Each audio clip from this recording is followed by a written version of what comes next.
The next economic crisis is coming. And if you're middle class, you're standing directly in the crosshairs. While the wealthy have shields and the poor have safety nets, the middle class, they're about to discover they're the most vulnerable of all. Stay with me, because what I'm about to reveal will change how you see your financial future. Before we dive deep into this critical issue, if you want to stay informed about economic trends that actually affect your wallet, hit that subscribe button and turn on notifications.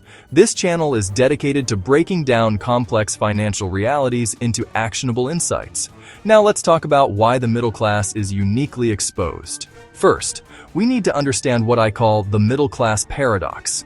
The middle class exists in a dangerous economic no man's land. They earn too much to qualify for most government assistance programs, but they don't earn enough to build the kind of wealth that provides true financial security. Let me break this down with real numbers. The average middle-class family in America earns between $50,000 and $150,000 per year. Sounds comfortable, right? But here's the trap. After taxes, housing, healthcare, education, transportation, and basic living expenses, the average middle-class family has a savings rate of less than 5%. Compare this to the wealthy, who can save and invest 20%, 30%, even 50% of their income. And compare it to lower-income families who, despite earning less, qualify for housing assistance, food support, Medicaid, and other safety nets that provide a buffer during economic downturns. The middle class is stretched thin on a tightrope with no net below. Let's start with debt. The middle class carries the highest debt-to-income ratio of any economic group. Why? Because the middle class lifestyle is financed on credit. We're talking about mortgages that stretch 30 years, often with minimal down payments. Car loans that average $30,000 to $40,000, student loans that can exceed $50,000 per person, credit card debt that averages $8,000 per household. When a crisis hits and income drops or disappears, these fixed debt payments don't go away. The wealthy can absorb temporary income loss because their assets generate passive income. The poor, with less debt burden and safety net access, have more flexibility. But the middle class, they're locked into payment schedules that can destroy them within months. Here's vulnerability factor number 2, asset concentration.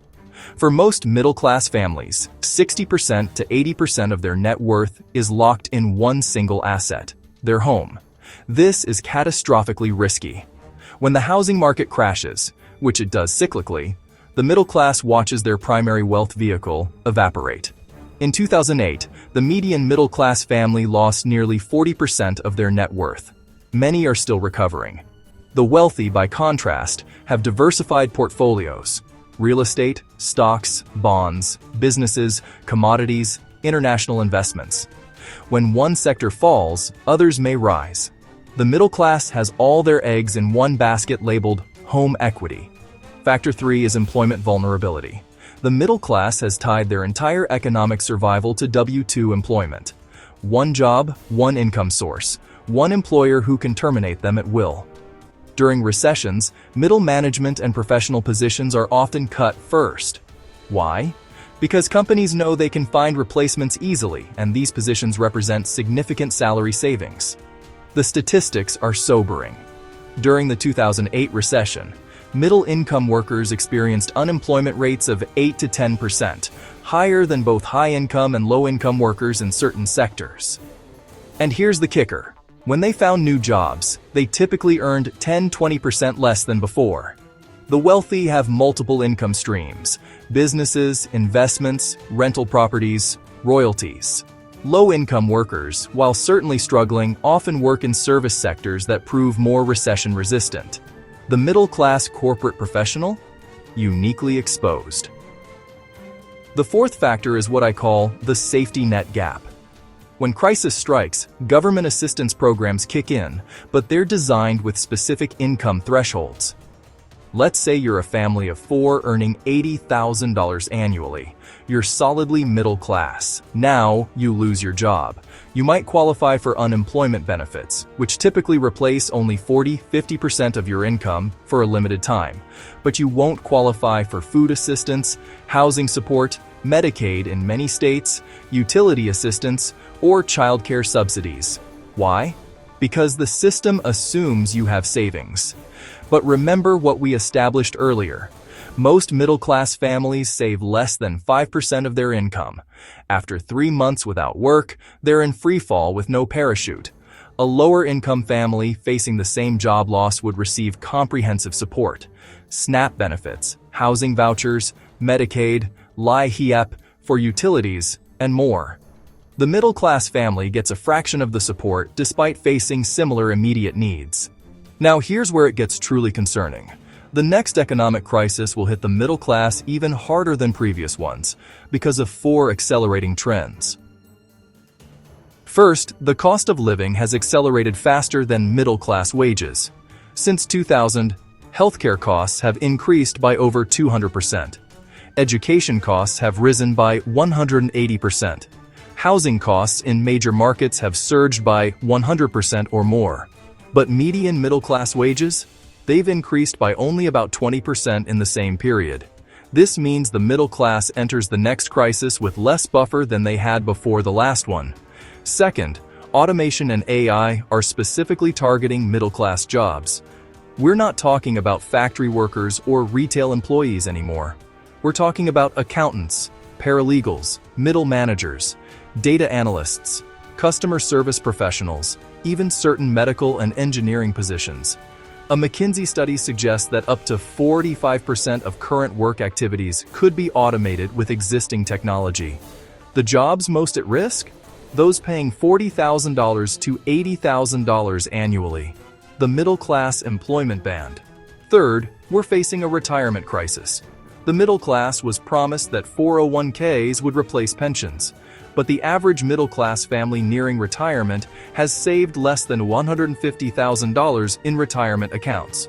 That's not enough to sustain them for a year, let alone 2 or 3 decades. When the next crisis hits, middle-class workers nearing retirement will face an impossible choice: tap into inadequate retirement savings early and face penalties and taxes, or continue working in an economy that doesn't want older workers. Fourth, political gridlock means that response to the next crisis will be slower and less effective. The middle class doesn't have a powerful lobbying voice. When government intervenes in crises, it typically bails out major corporations and financial institutions while directing social support to lower-income populations. The middle class becomes an afterthought. They're expected to bootstrap their way through, even though the economic structure has removed the boots. Let's look at what history actually shows us. Every major economic crisis in the past century has resulted in a permanent contraction of the middle class. After the Great Depression, the middle class eventually recovered and expanded, but it took World War II and unprecedented government intervention to make that happen. After the 1970s stagflation, the middle class began a slow decline that continues today. After 2008, middle-class wealth took over a decade to return to pre-crisis levels, while wealthy households recovered in just 3 years. Each crisis accelerates a trend. Wealth concentrates upward, the middle class shrinks, and the gap between rich and poor widens. The next crisis won't reverse this trend. It will turbocharge it. There's also a psychological dimension we can't ignore. The middle class is defined by expectations. Expectations of stability, of home ownership, of college education for children, of comfortable retirement, of upward mobility. When crisis destroys these expectations, the psychological impact is devastating. Studies show that middle-class individuals who experience downward mobility suffer higher rates of depression, anxiety, substance abuse, and even suicide than those who never had middle-class status to begin with. The middle class doesn't just lose money in a crisis. They lose identity. They lose the narrative they've built their lives around. And recovery from that is harder than recovery from financial loss alone. Not every middle-class family will be hit equally. Some will escape relatively unscathed. Let me tell you who and why.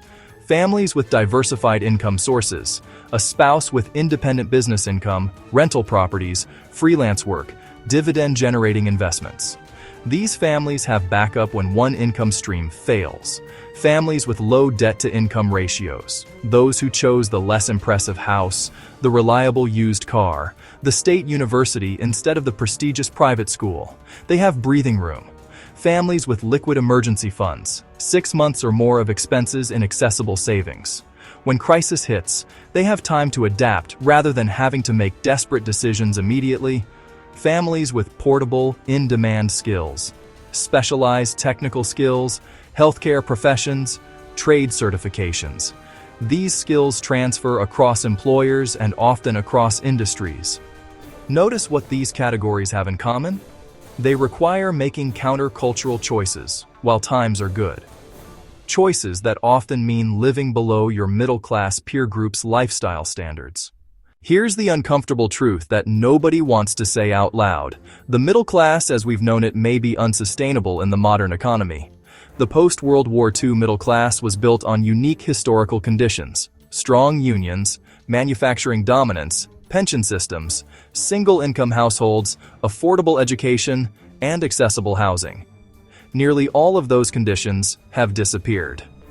What we call the middle class today is actually a high-debt, low-savings, employment-dependent economic tier that's one crisis away from serious financial distress. It's maintained by credit, not by actual wealth accumulation. The next crisis won't create this vulnerability. It will simply expose what's already true. So how do you know when the next crisis is approaching? Here are the signs to watch. First, yield curve inversion. When short-term treasury bonds pay higher interest than long-term bonds, recession typically follows within 12 to 24 months. This has predicted every recession for the past 50 years. Second, rising unemployment claims. When weekly jobless claims begin trending upward for several consecutive months, it signals labor market weakness. Third, corporate profit warnings. When major companies in diverse sectors simultaneously lower earnings forecasts, it indicates broad economic slowdown. Fourth, consumer debt delinquency rates. When people start missing credit card and auto loan payments in increasing numbers, it means household finances are deteriorating. Fifth, housing market stagnation. When homes start sitting on the market longer and price reductions become common, it signals weakening demand and economic anxiety. The time to prepare isn't when you see these signs. It's now, while the economy is still functioning. Look, I'm not here to just deliver doom and gloom. There is a path forward, but it requires accepting reality and making uncomfortable changes now. First, aggressively reduce debt. Every dollar you owe is a claim against your future income. In a crisis, that debt becomes a chain. Prioritize paying down high-interest debt and consider downsizing expensive assets if they're debt-financed. Second, build true liquid reserves, not just 2 months of expenses, 6 months minimum. This gives you options when others have none. Third, diversify income. Start a side business. Develop freelance skills. Create passive income streams. Your primary employer should not be your only income source. Fourth, invest in recession-resistant skills. Healthcare, skilled trades, essential services, specialized technology skills. Make yourself valuable in both boom and bust. Fifth, question the middle-class lifestyle script. Do you need the bigger house, the new car, the expensive vacation? Or are you performing middle-class status while undermining middle-class security? The middle class will be hit hardest in the next crisis because they're positioned perfectly for maximum impact. High fixed costs, low savings, concentrated assets, and limited safety nets. Add accelerating economic trends that specifically target middle-class employment and wealth, and you have a perfect storm. But here's what I want you to take away from this. Awareness is the first step toward protection. You now understand the vulnerabilities. You know the warning signs.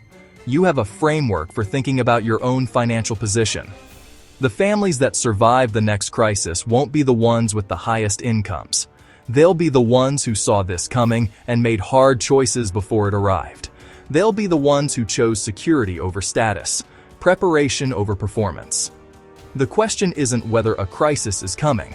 The question is, what are you going to do differently today? Because you know it is. If this analysis gave you clarity you needed, make sure you're subscribed to this channel with notifications turned on. We're committed to cutting through the noise and giving you actionable economic insights you can actually use. Drop a comment below telling me what's the first change you're making after watching this. I read every single comment, and your insights help shape future content. Economic literacy isn't just about understanding markets. It's about understanding your position in the system and making informed choices about your future. Thanks for watching, and I'll see you in the next one.